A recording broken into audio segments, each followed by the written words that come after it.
Episode 58 dengan judul Perasaan Cinta. Mendengar kata artefak, Liu Yuwen jadi teringat dengan pembicaraannya dengan kakek Xiao. Liu Yuwen tidak mengetahui apakah artefak yang dikatakan nenek pemilik toko itu merupakan artefak yang sama dengan artefak dimaksud kakek Xiao. Yang pasti hal ini cukup membuatnya tertarik. Nenek pemilik toko tersebut kemudian menambahkan bahwa sebentar lagi Tuan Lu akan menyerahkan artefak ajaib tersebut ke salah satu sekte aliran putih di sebuah acara yang mereka buat. Kapan acara itu diadakan, Nek? Malam ini? Seharusnya acaranya akan dimulai 15 menit lagi di kediaman keluarga Lu. Liu Yuwen merasa tertarik untuk menghadiri acara tersebut sehingga ia hendak pergi ke sana. Berapa harga rotinya, Nek? Liu Yuwen berencana pergi sekarang juga. Satu roti seharga 2 perunggu. Tapi jika kau membeli 3, harganya 5 perunggu. Liu Yuwen mengangguk. Baik Liu Yuwen maupun Soro, masing-masing memakan 3 roti sehingga total harganya 10 koin perunggu. Liu Yuwen memberikan koin perak karena ia tidak mempunyai koin perunggu. 1 perak sama dengan 100 perunggu dan Liu Yuwen menyuruh agar sang nenek menyimpan uang kembaliannya. Aku tak bisa menerimanya, anak muda. Itu melanggar prinsipku dalam berjualan. Tunggu dulu, aku akan ambilkan uang kembaliannya. Tidak apa, Nek. Aku juga tidak kekurangan uang. Liu Yuwen menolak sopan. Aku juga tidak membutuhkan uang kembalianmu. Nak, Liu Yuwen menatap nenek pemilik toko tersebut dengan bingung. Bukankah nenek berjualan untuk mendapatkan uang? Kenapa menolaknya? Nenek itu tertawa kecil. Aku berjualan roti bukan untuk menjadi kaya, tapi agar aku bisa hidup dengan ekonomiku sekarang. Uang yang kumiliki sudah cukup untuk makan dan modal daganganku. 2, tapi Nek, bukankah anak muda?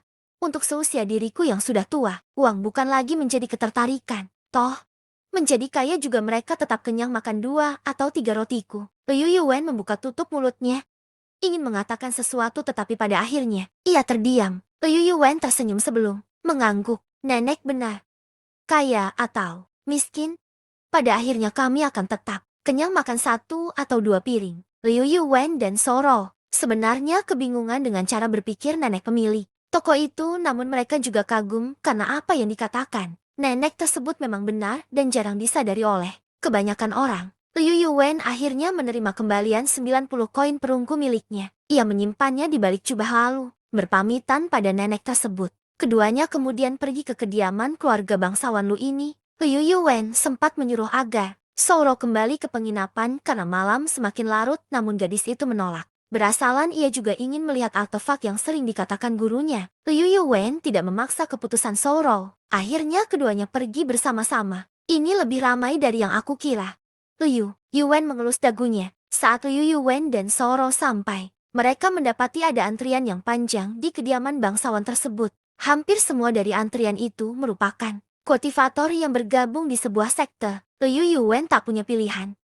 Keduanya kemudian ikut mengantri bersama yang lain. Di sisi berbeda, Soro sempat menutup wajahnya dengan tudung. Ketika di keramaian, agar parasnya tidak menarik banyak perhatian, ada 2 penjaga yang bertugas memeriksa setiap tamu yang ingin masuk. Seseorang harus memberikan identitas mereka ke penjaga itu sebelum diperbolehkan ke dalam. Liu Yuwen tidak punya identitas lain di kekaisaran ini selain dirinya bagian dari serikat petualang yang berplat perak. Dia bukan dari sekte tapi memiliki kelas tinggi di serikat. Apakah dibolehkan masuk? Tanya salah satu penjaga pada temannya. Petualang plat perak, bukan kultivator biasa. Seharusnya Tuan Lu tidak keberatan memasukkan pemuda ini ke dalam. Jawab rekannya itu pelan. Keduanya memang saling berbisik. Dari percakapan 2 penjaga itu, Liu Yuwen akhirnya mengetahui bahwa hanya kultivator yang bergabung sekte saja yang diperbolehkan ke dalam, sementara kultivator yang bergabung ke serikat petualang masih bisa diperhitungkan. Dengan catatan, kelas platnya cukup tinggi. Petualang plat perak biasanya dimiliki oleh kultivator di ranah alam raga. Di kota kecil seperti ini, kultivator di ranah tersebut sangat diagungkan sehingga mereka masih membolehkan Liu Yuwen ke dalam. Permasalahannya adalah Soro. Gadis itu ternyata tidak memiliki kartu pengenal apapun yang dimilikinya. Aku tidak mempunyai kartu pengenal, tapi saudara Liu adalah tunanganku. Jelas, Soro pada mereka. 2 penjaga itu berdiskusi beberapa saat. Bingung apakah harus mempersilahkan Soro atau tidak karena tidak hanya tak punya identitas. Gadis itu juga bukan bagian dari sekte atau serikat petualang. 2 penjaga itu akhirnya ingin menginformasikan apakah yang dikatakan Soro benar adanya. Liu Yuwen tersenyum canggung. Ya, Gadis ini adalah tunanganku. Untungnya Soro masih diperbolehkan masuk dengan cara itu. Keduanya kemudian berjalan ke dalam dan langsung disambut oleh para pelayan di kediaman tersebut. Liu Yuwen dan Soro dibawa ke halaman kediaman bangsawan yang sudah dirubah. Terdapat banyak meja dan kursi yang sudah disediakan untuk ribuan tamu serta panggung di depannya. Keduanya kemudian duduk di salah satu meja yang kosong. Para tamu di dalam tampak hampir penuh. Saudara Liu, aku baru mengetahui Anda bukan bagian dari sekte. Saat Liu Yuwen memperhatikan sekelilingnya, suara merdu Soro membuatnya teralihkan pada gadis cantik tersebut. Aku hanyalah kultivator pengelana. Aku tidak tertarik gabung ke sekte manapun, jawab Liu Yuwen. Aku pikir Anda berasal dari salah satu sekte besar. Kebingungan Soro cukup diwajari.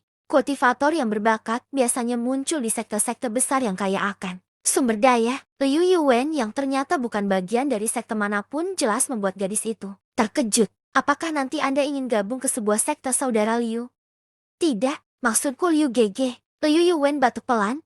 Dibandingkan pertanyaannya, ia lebih terganggu dengan panggilan Soro padanya. Nona So, aku memang telah menang berduel denganmu, tetapi Anda tidak perlu memaksakan diri jadi tunanganku. Nona So bisa memilih orang yang dicintai sebagai pasangan hidup Nona. Liu Yuwen berusaha menjelaskan. Liu Yun mengetahui meski Soro sudah menganggapnya sebagai tunangannya dan mulai melakukan pendekatan dengan panggilan nama. Namun gadis itu tidak memiliki perasaan apapun padanya termasuk cinta. Cinta. Guru pernah mengatakannya, tapi aku tidak mengerti maksudnya. Liu Gege sendiri tahu apa itu cinta. Soro bertanya dengan wajah polos. Nona So tidak mengerti cinta. Liu Yuwen terkejut mendengarnya. Soro menggeleng pelan. Aku tahu itu sebuah perasaan, tapi aku tak paham. Lebih tepatnya, aku sendiri tidak pernah merasakan jatuh cinta. Liu Yuwen tersenyum canggung. Baginya sekalipun ia bingung menjelaskan apa itu cinta. Cinta itu adalah ketika Nona So menyukai seorang laki-laki lebih dari sekedar teman. Biasanya Nona So akan senang jika melihatnya, ingin terus bertemu dengannya. Penjelasan cinta sendiri sebenarnya beragam karena kata-kata saja terlalu miskin untuk mendeskripsikan cinta tersebut. Liu Yuwen tampak benar memilih setiap kata-katanya agar Soro bisa mengerti. Hanya saja gadis itu masih kebingungan membuat Liu Yuwen menggaruk hidungnya sambil tersenyum canggung. Episode 59 dengan judul Sosok Bertopeng. Begini saja, mungkin Nona So akan lebih mengerti tentang cinta jika merasakannya langsung. Memang sulit memberitahunya dengan menggunakan bahasa saja. Liu Yuwen akhirnya menyerah. Ia tidak bisa menjelaskan sesuatu yang sebenarnya dirinya juga tidak memahaminya pada gadis tersebut. Untungnya Soro tidak menekan pembahasan cinta ini lebih jauh. Baik perhatian keduanya mendadak teralihkan oleh beberapa orang yang menaiki panggung. Semua kultivator di kediaman itu juga ikut tertuju ke sana. Seorang pria parubaya dengan pakaian sutera mewah berjalan bersama dua pelayan wanita di belakangnya. Dua pelayan tersebut membawa sebuah bantalan empuk yang di atasnya terdapat benda dibalut kain yang memancar aura tak biasa ke sekitarnya. Apakah ini artefak itu? Tidak salah lagi. Auranya mampu menggetarkan aliran ji di tubuhku. Para kultivator yang duduk tak jauh dari panggung merasakan efek dari benda yang dibalut kain tersebut. Tidak perlu diperjelas lagi kalau benda ditutup itu merupakan artefak misterius yang banyak kultivator cari selama ini. Pria parubaya itu kemudian mulai berpidato di atas panggung. Terima kasih untuk tuan kultivator sekalian yang sudah hadir di acara keluarga ini. Kami dari keluarga bangsawan Lu merasa terhormat atas kedatangan para hadirin. Liu Yuwen menyipitkan matanya. Ia menebak bahwa pria parubaya tersebut merupakan Tuan Lu yang diceritakan nenek pemilik toko sebagai kepala keluarga bangsawan Lu. Tuan Lu kemudian melepaskan kain yang menutup benda di atas bantalan tersebut.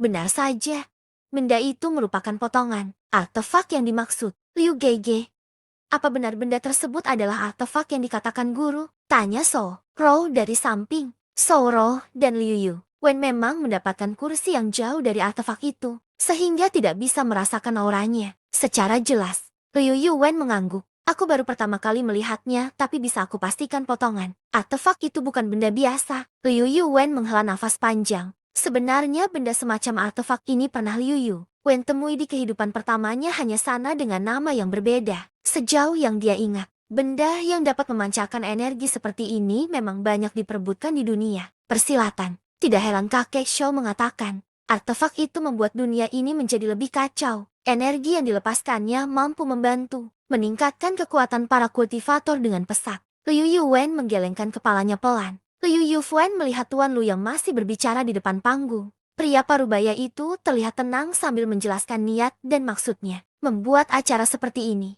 keluarga Lu tidak keberatan menyerahkan artefak pada salah satu sekte. Tapi sebagai gantinya sekte yang diberikan artefak harus memberi dukungan serta bantuan pada keluarga bangsawan Lu di masa depan nanti. Secara lebih singkatnya, Tuan Lu memanfaatkan artefak tersebut sebagai jalan untuk memperkuat kekuatan keluarganya dengan mendapatkan dukungan dari sekte aliran putih. Keluarga bangsawan yang mendapatkan bantuan dari sebuah sekte mamang cenderung lebih disegani, serta dihormati daripada bangsawan yang tidak terhubung dengan dunia persilatan. Bagi bangsawan kecil seperti keluarga Lu, mendapatkan dukungan dari sekte kecil saja sudah termasuk penghormatan yang besar bagi mereka. Sekte Daun Hijau siap membantu keluarga Lu. Sekte Sungai Api bersedia mendukung keluarga Lu. Sekte Teratai Air siap membelah keluarga Lu. Satu persatu anggota dari beberapa sekte siap bersedia mendukung keluarga Tuan Lu ini agar bisa mendapatkan artefak tersebut.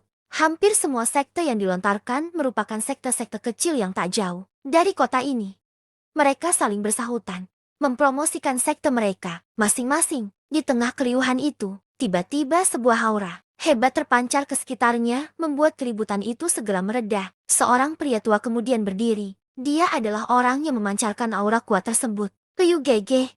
Ini, Soro kesulitan berkata-kata. Liu Yuan tersenyum tipis. Kakek tua ini melepaskan auranya agar semua orang di sekitarnya mengetahui kekuatannya yang sebenarnya. Hal tersebut membuat mereka jadi terintimidasi serta merasa waspada. Semua kultivator yang mendatangi kediaman bangsawan ini rata-rata hanya kultivator alam jiwa dan alam spirit. Selain Liu Yuan, pria tua itu adalah kultivator yang paling kuat di sini yang mencapai kekuatan puncak alam raga. Para kultivator yang lain menjadi waspada. Setelah pria tua itu melepaskan auranya, sebagian kecil dari mereka bahkan sudah menarik senjatanya. Pria tua itu menatap sekelilingnya sambil menunggu suara di sekitarnya menjadi hening. Setelahnya ia kemudian melompat ke panggung. Semua perhatian segera tertuju ke arahnya. Salam hormat kepala keluarga Lu. Perkenalkan, namaku Wahwan. Aku merupakan tetua agung dari sekte Bulu Suci. Pria itu memperkenalkan nama serta identitasnya. Tuan Lu tidak perlu khawatir. Jika Tuan Lu menyerahkan artefak itu pada kami, maka sekte Bulu Suci akan mendukung keluarga Lu di masa depan apapun yang terjadi. Semua orang di sini bisa menjadi saksinya. Ekspresi para kultivator yang mendengar perkataan pria tua itu seketika wajahnya terlipat. Mereka tentu mengetahui sekte Bulu Suci yang merupakan sekte menengah. Jika sekte tersebut datang ke sini, maka kemungkinan kecil bagi sekte kecil seperti mereka mendapatkan artefak tersebut. Di sekte menengah sekalipun, sekte Bulu Suci masih disegani. Dikabarkan hanya selangkah lagi bagi sekte itu untuk menjadi sekte yang besar. Tuan Lu memasang wajah sumringah. Tidak menduga ia akan mendapatkan dukungan langsung dari sekte sebesar Bulu Suci, terlebih yang datang merupakan tetuanya. Tuan Lu dengan senang hati menerima tawaran tetua sekte itu. Setelah melakukan perbincangan sesaat untuk kerjasama keduanya nanti, Tuan Lu bersedia memberikan artefak itu pada sekte tersebut. Namun sebelum ia menyerahkan artefaknya, tiba-tiba sesuatu yang tidak terduga terjadi. Beberapa jarum tiba-tiba menancap di tubuh pria tua itu. Sebelum tetua sekte tersebut bereaksi, mendadak ia kehilangan kesadarannya dan jatuh ke lantai. Tuan Lu menjadi tertahan. Tubuh tetua sekte itu sempat bergetar hebat diikuti mulutnya yang mulai berbusa. Tidak diketahui apakah ia mati atau masih hidup. Para kultivator yang menyaksikan itu juga ikutan terkejut.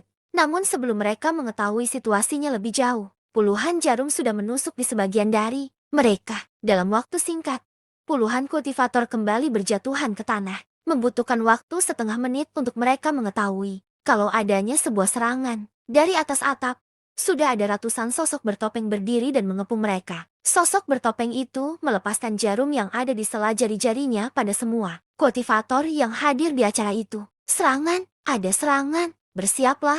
Ada sekte aliran hitam yang menyerang. Keributan segera cepat terjadi di mana-mana. Kediaman bangsawan itu yang sebelumnya tentram dengan cepat berubah menjadi pusat kericuhan. Episode 60 dengan judul Jarum Beracun. Sebagian besar kultivator yang menghadiri acara mulai menarik senjata mereka masing-masing setelah mengetahui adanya serangan sementara. Sebagian lainnya memilih melarikan diri. Mereka yang berusaha melawan berpikir bisa menang mengingat jumlah kultivator Aliran putih di sana jauh lebih banyak daripada jumlah kawanan sosok bertopeng itu. Sementara mereka yang hendak kabur adalah kultivator lemah yang masih di bawah ranah spirit tahap kelima. Pertempuran segera cepat terjadi. Kawanan sosok bertopeng mulai bertukar serangan dengan kultivator sekte aliran putih. Walaupun dari segi jumlah mereka kalah, rata-rata kekuatan kawanan bertopeng tersebut berada di alam jiwa dan alam raga. Belum lagi senjata mereka yang mematikan mampu melumpuhkan seorang kultivator hanya dengan satu jarum saja. Nona Soul,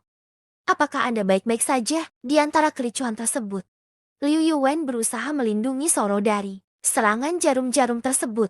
Liu Yuwen adalah orang pertama yang menyadari kedatangan kawanan bertopeng itu. Sebelum yang lain, ia menarik tubuh Soro ke dalam pelukannya ketika beberapa jarum menghujani mereka berdua. Aku tidak apa-apa Liu Gege. Daripada itu, sebaiknya Anda lebih mengkhawatirkan diri Anda sendiri. Soro mengingatkan bahwa pusaka baju pelindung di tubuhnya mampu melindungi dirinya dari serangan fisik apapun. Liu Yuwen tersenyum canggung.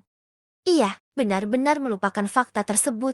Baju pelindung Soro merupakan pusaka tingkat tinggi. Meski pusakanya dipakai di area badannya, namun baju pelindung itu mampu melindungi seluruh tubuh Soro, dari kepala hingga kakinya. Liu Yuwen kemudian melihat sekelilingnya yang sudah berubah suasana menjadi medan pertempuran. Pasukan bertopeng tampak mendominasi pertempuran meski jumlah mereka lebih sedikit. Tentu jarum yang dilemparkan mereka menjadi pemicu untuk memudahkan mengalahkan lawannya. Hanya dalam sekali serangan, jarum beracun. Liu Yuwen baru menyadari jarum yang dilepaskan kawanan bertopeng itu memiliki sebuah racun di dalamnya. Sudah melihat kultivator yang tertusuk langsung jatuh ke tanah dengan kejang-kejang serta mulut yang berbusa. Jadi pasukan bertopeng itu adalah ahli racun.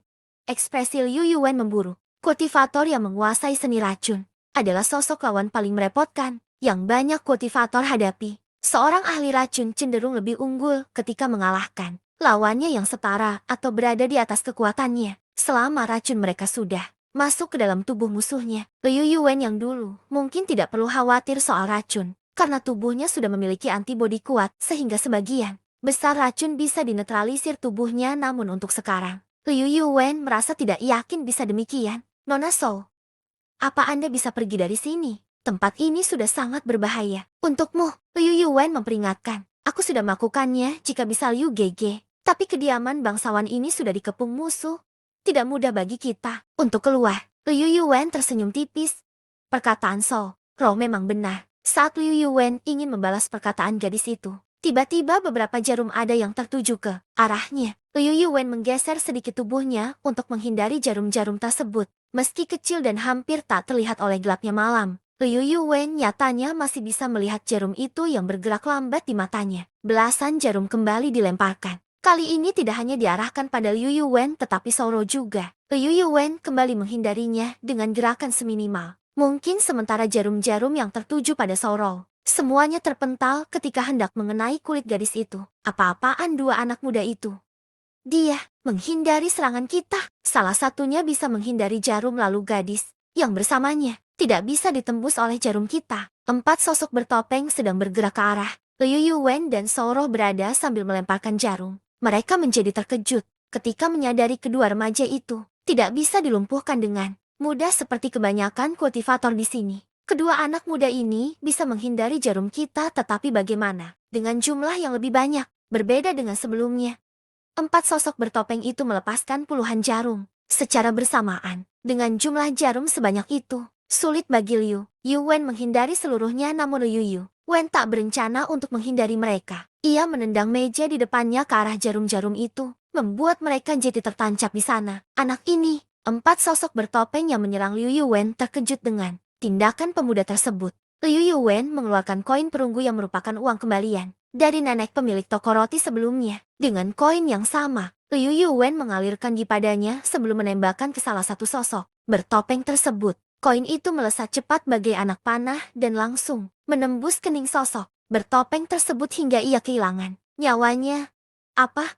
Bagaimana bisa melihat rekannya mati begitu saja? Sosok bertopeng sisanya menjadi kaget serta panik, tapi sebelum mereka bereaksi, Liu Yuwen sudah menembakkan beberapa koin perunggunya ke arah mereka. Dalam waktu singkat, empat sosok bertopeng itu kehilangan nyawanya. Sesudah kening mereka berlubang, mulut Soro terbuka lebar. Ia tidak percaya Liu Yuwen mampu melakukan serangan mematikan seperti itu hanya dengan koin perunggu. Nona Shou, sebaiknya Anda bersembunyi. Aku berencana untuk menghabisi lebih banyak dari mereka. Liu Yuwen merasa tak bisa tinggal diam ketika melihat banyak korban berjatuhan di depan matanya. Tidak hanya kultivator, tetapi kawanan bertopeng itu juga menyerang pelayan serta orang-orang yang tidak bersalah lainnya. Liu Gege, izinkan aku ikut bersamamu.